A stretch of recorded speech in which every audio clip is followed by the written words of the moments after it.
أعوذ بالله من الشيطان الرجيم. بسم الله الرحمن الرحيم.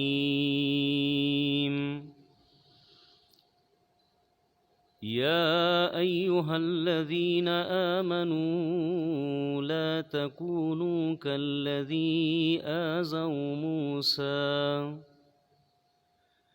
فبرأه الله مما قالوا وكان عند الله وجيها. يا أيها الذين آمنوا اتقوا الله وقولوا قولا سديدا يصلح لكم أعمالكم ويغفر لكم ذنوبكم ومن يطع الله ورسوله فقد فاز فوزا عظيما. سبحان ربك رب العزة عما يصفون وسلام على المرسلين والحمد لله رب العالمين. نحمده ونصلي ونسلم على رسوله الكريم، أما بعد. أعوذ بالله من الشيطان الرجيم. بسم الله الرحمن الرحيم.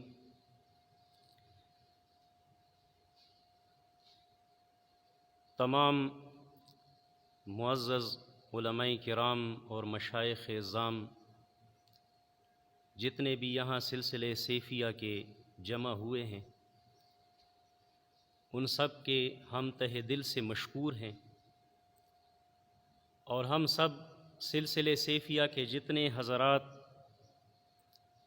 خیبر سے لے کر کراچی تک ہیں، ہر موقع پر ہم نے حق کی حمایت کے لیے آواز بلند کیا ہے، چاہے وہ استحکام پاکستان کے لیے آواز بلند کرنا ہو، چاہے وہ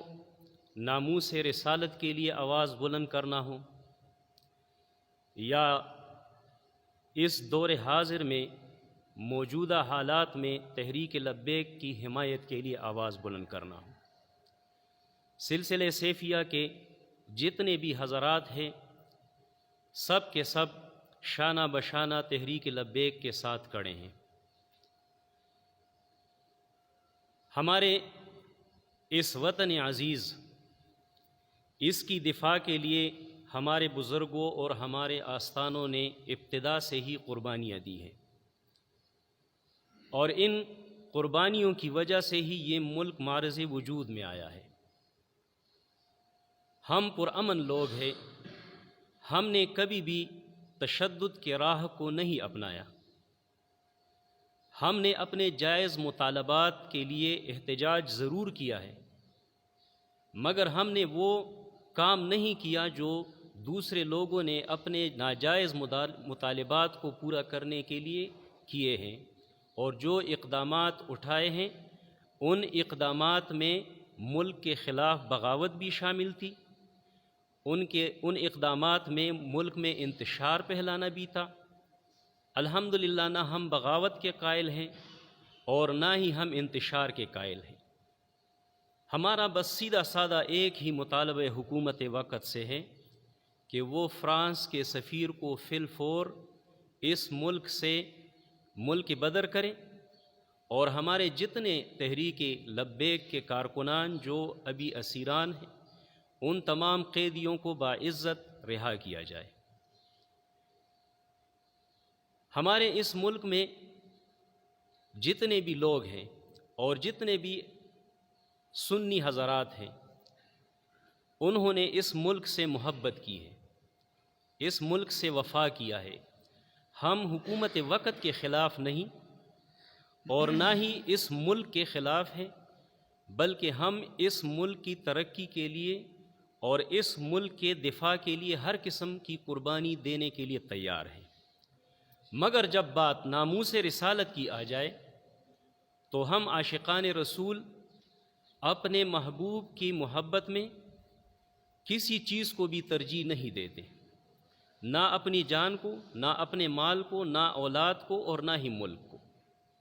کیونکہ جس ملک میں ہماری نبی کی تعظیم نہ ہو اور جو لوگ تعظیم رسول اور ناموس رسالت کے لیے نکلے ہوں ان کے خلاف ایسی کارروائیاں ہوں کہ وہ پرامن لوگ جن کے پاس نہ کوئی اسلحہ نہ ہی کوئی بارود، بلکہ وہ تو نکلے ہی تھے درود پڑھتے ہوئے، مگر ان لوگوں نے جو ظلم و ستم ان پر ڈھائے اور ان کو شہید کیا، تحریک لبیک کے کارکنان کو زخمی کیا، ان کو قیدوں میں ڈالا، آج تک کسی حکومت نے اتنی سفاکانہ اور اتنے ظلم اور بربریت کا اظہار نہیں کیا۔ لہٰذا ہمارا مطالبہ یہی ہے کہ سب سے پہلے فرانس کے سفیر کو اس ملک سے نکالا جائے اور فرانس سے اپنے تمام سفارتی تعلقات ختم کیے جائے، اور جتنے بھی تحریک لبیک کے لوگ قید و بند میں ہیں ان سب کو رہا کیا جائے۔ اگر حکومت وقت یہ کام سر انجام نہیں دے سکتی تو ہمارا مطالبہ پاک آرمی اور تمام سیکیورٹی اداروں سے ہے کہ وہ اس میں اپنا کلیدی کردار ادا کرے اور اس ملک کے بچوں اور اس ملک کے باشندوں کو انتشار پر نہ اکسائیں۔ خدا نخواستہ اگر یہ کام نہ ہوا تو پورے ملک میں ایک انتشار برپا ہوگا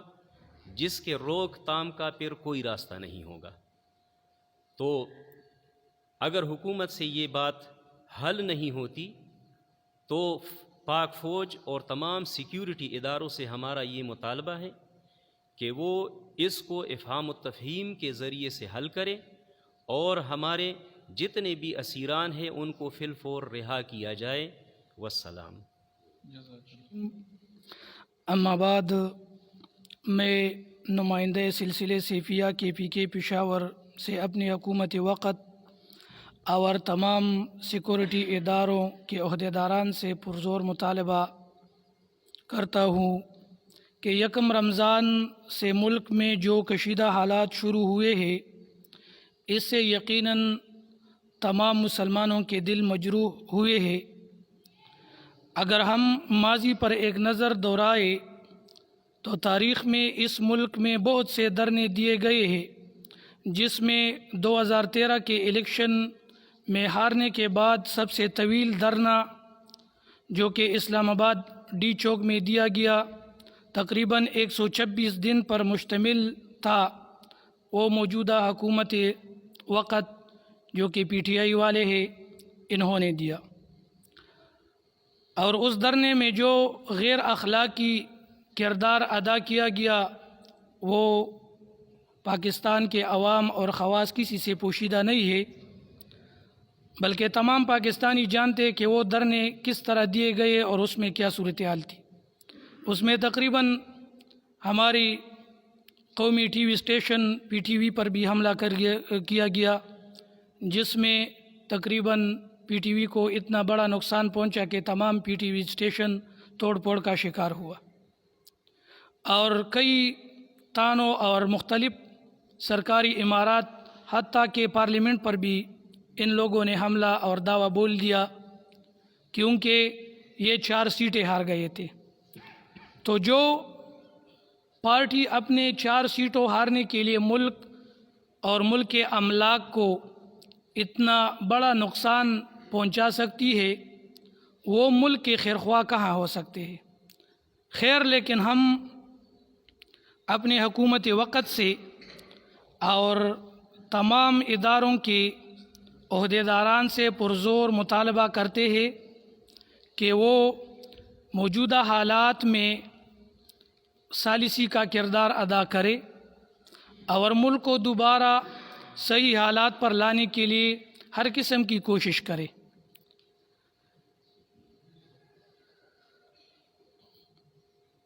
حکومت وقت نے جو معاہدہ تحریک لبیک کے عمرا سے کیا تھا، ہم اس معاہدے کے پورے کرنے کے پرزور مطالبہ کرتے ہیں کہ فوری طور پر فرانس کے سفیر کو ملک بدر کیا جائے اور ملک کو شدید نقصان اور انتشار سے بچایا جائے۔ لہٰذا ہم اپنے تمام تر سیکورٹی اداروں کے عہدیداران خصوصاً اپنے محب وطن پاک فوج سے یہ مطالبہ اور درخواست رکھتے ہیں کہ وہ اس میں مثبت کردار ادا کرے اور اس معاملے میں ناموس رسالت کی پاسداری کا مثبت ثبوت ادا کرے۔ آخر میں ان اشعار پہ اپنے بیان کو ختم کروں گا۔ یہ تو ہوگا حشر کو معلوم کہ جیتا کون اور ہارا کون، اور ہم تو چلے بسوئی حشر شاہ ابرار کے ساتھ، اور قافلہ ہوگا روا قافلہ سالار کے ساتھ۔ یہ تو طیبہ کی محبت کا اثر ہے اے مظہر، ورنہ کون روتا ہے لپٹ کر در و دیوار کے ساتھ۔ وما علی الا البلاغ والسلام۔ نحمده ونصلي على رسوله الكريم اما بعد۔ زه د ټولو هغه مشایخو د علماو د زړه د تل نه مشکور و ممنون یم کومو دوستانو چې دلته په دې پریس کانفرنس کې زموږ سره شرکت کړی دی۔ زموږ د دې ټولو خبرو خلاصه او نچوړ دا دی چې یو طرف ته د تحریک لبیک او دویم طرف ته د تحریک انصاف په درمیان کې د معاهده شکنۍ په وجه باندې دا کم حالات تراخه شوي دي او دا حالات بدامنۍ طرف ته چې کم روان دي، نو زمونږ مطالبه د پاک آرمی د آرمی چیف نه هغه دا ده چې ته د ثالثی کردار ادا کا، په ځای د سختۍ باندې، په ځای د تشدد باندې، په ځای د شیلنګ باندې لاره د امن خپله کوي، لاره د مذاکراتو خپله کوي۔ وجه څه ده؟ زه به دا ووایم چې تاسو هر انسان دا سوچ ځان سره لګو کوي د کمې ورځې نه چې په تحریک لبیک باندې د تشدد آغاز شوی دی، څومره شهداو شو، څومره زخمیان، د شیلنګ اندازه نشته دی چې څومره په هغې باندې شوی دی۔ شاید چې د پاکستان په تاریخ کې به دومره شیلنګ په چا باندې هم نه شوی، دا څومره چې په دوی باندې وشو۔ د دې ټولو خبرو باوجود د تحریک لبیک هغه جذبه ختمه نه شوله۔ که سړی سوچو کې حقیقت دا دی، په حقیقت به سترګې نه پټو، که دا خلک د کرسۍ په غرض راوتی وی یا د اقتدار په غرض وی یا د منصب په غرض باندې وی یا د دنیاوي کم اغراضو په مقاصدو باندې دی راوتی وی، نو شاید چې د دې دا جذبه نن خورو سره خوري ګرځېدلی وی۔ دا څومره شهداو شو، دا څومره سختی په دې باندې تیره شوله، د دې ماه رمضان د رمضان المبارک په دې میاشته کې د روجې په حالت کې د څومره تکالیفو سره مخ شو، د هغې باوجود د دې هغه جذبه قابل دید ده، د دې هغه جذبه، د دې هغه حرکات، د دې هغه کردار که سړی سوچو کې هر د عقل خاوند په دې پوهېږي چې وخت تېرېدو سره نور هم زیاتېږي۔ هغې د حکومت نه دا نه غواړي چې یا د حکومت ختم شي یا د پاکستان کې بدامني پیلو شي، هغې صرف یوه مطالبه ده چې د ناموس رسالت په مقابله کې د فرانس سفیر دی اوویستلی شي، د فرانس سفیر ماخلی ناموس رسالت او حرمت رسول باندې تاسو پیره ورکئ۔ د خپل ملک د تمامو ادارو نه هغې صرف دا یوه خبره کوي۔ که مونږ تاسې سوچ وکړو نو دې کې بدامني څه ده؟ بعضې خلک دا ګمان کوي چې یاره زموږ ملک کې به بیا غربت او مهنګایي پیدا شي، د مستقبل خبرې غم کې او د دې حال د موجوده حالاتو غم نه کې، په دې خپلو عوامو باندې رحم وکوي۔ د تاریخ گواه دی چې کوم حکومت په خپل رعیت باندې ظلم دروازې پرانستې دي، هغه حکومت همیش د پاره د ذلت سره مخ ګرځېدلی دی۔ مونږ د خپل حکومت پاکستان نه دا مطالبه کوو چې په دې کې ډېر بې ګناه خلک دي، زموږ ادارې دي، هغې د راوړاندې شي، د ثالثی کردار دی ادا کړي، یو طرف ته تحریک لبیک، دویم طرف ته تحریک انصاف، په دې درمیان کې دا کمې ادارې د پاکستان دی سیکورټي هغې د راوړاندې شي، د الله دپاره دا خبره دیو کې چې دا وعده خلافي چا د خوا نه شوې ده، زیاته د چا د خوا نه شوې ده، کوم قتلونه شوي دي د هغې د دیت ادا کړلی شي، د جانبینو د خوا نه د دیت ادا کړلی شي، کم د لبیک د خوانه کم قتل د دې دعوه دا چې دی قتل کړي د تحریک لبیک تی دا قتل دیت ادا کی لاره د مذاکراتو دی خپل کی او چې کم د دې بل حکومت وقت د خوانه کم خلق شهیدان شوی دي کارکنان نو حکومت وقت دی د هغه شهدا او دیت ادا کی غاړه به آزاد شي. غرض د خبري خلاصه د بیان مدادا چې زمونږ د حکومت وقت سره سره د سکیورټي تمامو ادارونو دا مطالبه ده چې دا خبره دی د مذاکراتو په لار باندې حل کړل شي او د نبی علیه الصلاۃ والسلام مبارک په ناموس باندې د اغي مبارک په حرمت باندې دی اس یو شی ته ترجیح ور نه کړل شي بلکې لار دی د مذاکراتو خپل کړل شي خو ترجیح د حرمت رسول صلی الله علیه وسلم ته چې دا د هر مؤمن مسلمان د ایمان بنیاد دی دا د مؤمنانو مسلمانانو د ایمان یو حصہ دا یو جز دی او دا خبر صرف د تحریک لبیک نه دا خبر صرف د سلسله سیفیہ حلقہ خیبر پختونخوا دا خبره مطالبه نه دا بلکې چې څومره ایمان لرونکي خلق دی پر امن خلق دی دا تمام مطالبه د حکومت وقت نه یو دا چې تاسو د تحریک لبیک سره لار د مذاکراتو خپل کوي او دا یو مطالبه کو پر امن کوي چې د فرانس سفیر دی د ملک نه جلد از جلد بدر کړل شي دا کمی پابندې یا سختې دي دغه لاره د مذاکراتو د خپل کړل شي دا د ختم کړل شي وما علی الا البلاغ المبین. درود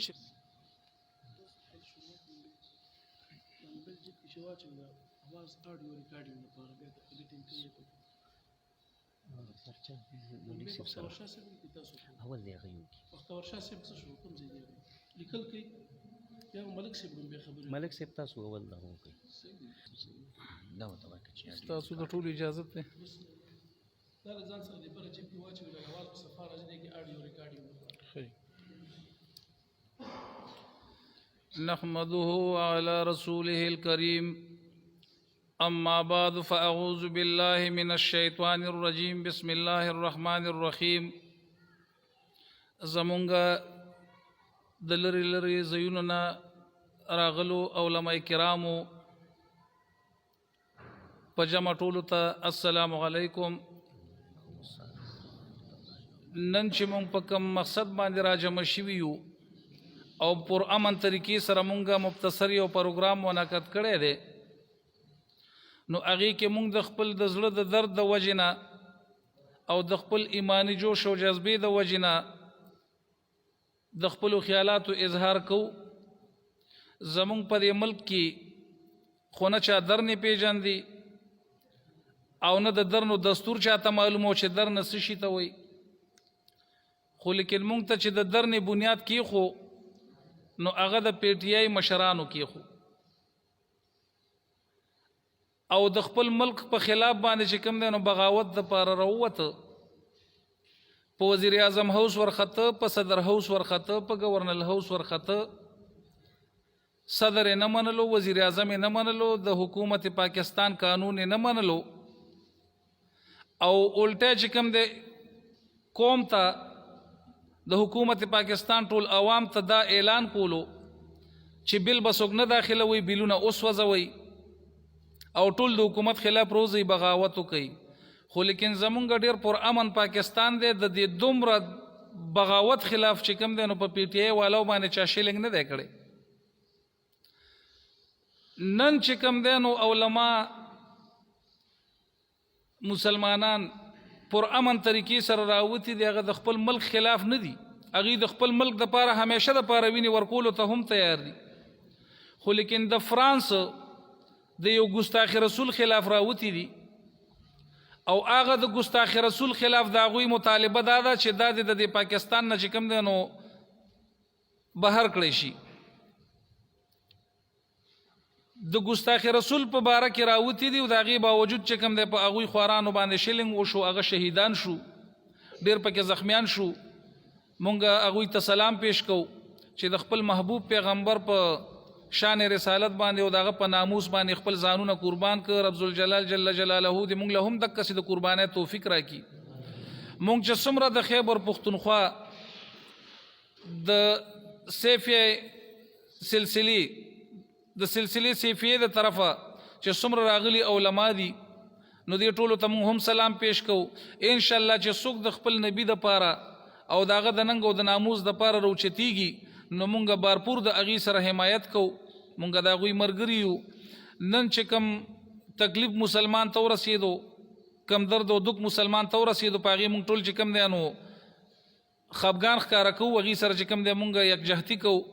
او هغې باندې مونږ ټول خفه یو. زمونږ دغه مطالبه ده د حکومت پاکستان د تمامو ادارو نه چې ادارې د عوامو په مثال د والدینو دي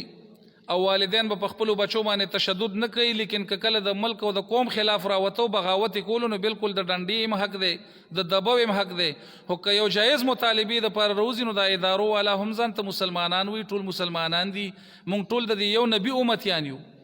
او مونږ ټولو له په دې خبره باندې غیرت پکار دی، په دې خبره باندې مونږ دپاره چې کوم دی نو ایکشن اخیستل پکار دي. نو ادارو ته مونږ درخواست کوو چې که تاسو ته بعضې حکمرانان د یهودو نسوارو په اشاره باندې د شیلینګ اډر درکوي نو مهرباني وکړئ تاسو رسول کردار ادا کوئ. دا زمونږ د ملک د ورانېدو میشن دی، ولې عوامو ته په ذهن کې دا واچول چې دا څه د ظلم در باندې کوي، دا در باندې آرمي کوي. نن چې کوم دی نو د عوامو زړونه د آرمي نو د پاکستان د ادارو نه چې کوم دی نو بیزاره کوي او اوس چې کوم دی نو په عوامو او علماء کرامو باندې نیکانو خلکو باندې شیلینګ وکړو نو دا چې کوم دی ملک کې انتشار پیلاول دي، دا د ملک د ورانېدو سازش دی. مهرباني دي دا ټولې اداریو کې او دغه لبیک والا دغه پاکو خلکو دغه عاشقان رسول چې کوم دی نو بالکل افضل افضایو کې او هغې دپاره د چې کوم دی نو یو د صلح قدم واخلي او دغه ظلم او تشدد نه چې کوم دی نو دی خلاص کړی شي. والسلام. شریف ټول وای اللهم صل علی محمد وعلى ال محمد كما صليت على ابراهيم وعلى ال ابراهيم انك حميد مجيد. الحمد لله رب العالمين والصلاه والسلام على سيد الانبياء والمرسلين وعلى اله واصحابه اجمعين. ربنا تقبل منا انك انت السميع العليم وتب علينا انك انت التواب الرحيم. کریم خدایا دا روزداران دا نیکان او پاکان د امت مسلمه دا عوام او خواص نارینه او زنانه لوی واړو پروردگار استا په در کې د لاس پورته کړی یا الله زمونږ د ټولو باره کې او بالخصوص زمونږ د وطن عزیز پاکستان باره کې او الہ العالمین د اهل اسلام باره کې د خیر فیصلې فرمایا. یا الله چې څومره اندرونی بیرونی پټ ښکاره سازشونه په دې وطن کې د ختم نبوت په خلاف، د ناموس رسالت په خلاف یا د وطن عزیز پاکستان په خلاف روان دي، کریم خدای د خپل لوی خدای په خاطر، د خوږ محبوب په خاطر او د دې میاشتې د رمضان المبارک په خاطر دا ټول ناکام راوستلی کا. څوک به چې د شر منډوي، د شر کوشش به کوي، په دې امت کې به بدامني پیلاوي، په دې ملک کې به تخریب کاریانې کوي، خدایا د خپل قهر نښې وګرځولې کا، الهه خوار او ذلیل وګرځولې کا. او چې څوک به د نبي علیه الصلاۃ والسلام په ناموس باندې، په ختم نبوت باندې د هغې په محبت کې راپورته شوي وي او الہ العالمین د هغې هېڅ غرض بني سوا ستا د رضا نه، ستا د محبوب علیه الصلاۃ والسلام د عشق نه، خدای د دغه خلکو کامیابي مقدر وګرځولې کا. الہ العالمین دا د اسلام دپاره، د اهل اسلام دپاره آخري کوشش دی. که په دې ملک کې دا ناکام شو، یقین مې نه راځي چې بیا د ناموس رسالت څوک پیره ورکړي یا څوک نوم واخلي یا سو قربانیو کی. خدایا د دې کامیابی مقدر وګرځولې کا. دا کوم شهدا د دې تحریک لبیک دي یا الہ العالمین د دې نور څومره یارانو ته چې د تحریک د ختم نبوت په خاطر باندې شهدا ورکړي دي، دغه تمام شهدا او الہ العالمین درجې بلندې وګرځولې کا. د دې پاکو وینو په حرمت او په خاطر زمونږ په دې وطن کې خدای پاک نور امن قائم کا، نور پکې خدای د امن فضا قائم وګرځولې کا. الہ العالمین څوک به چې په دې وطن کې د امن د پاره کار کوي، منډه به وهي، هر څوک دی په هر جامعات دی، خدای پاک ته الہ العالمین هغې ته کامیابی، فتح او نصرت ور نصیب وګرځولې کا. الہ چا به چې هر قسمه کوشش په دې کې د امن کړی وي، هغې له په دواړه جهانه د هغې بدلیو خیرونه ورکا. وصلی الله تعالی علی خیر خلقه محمد.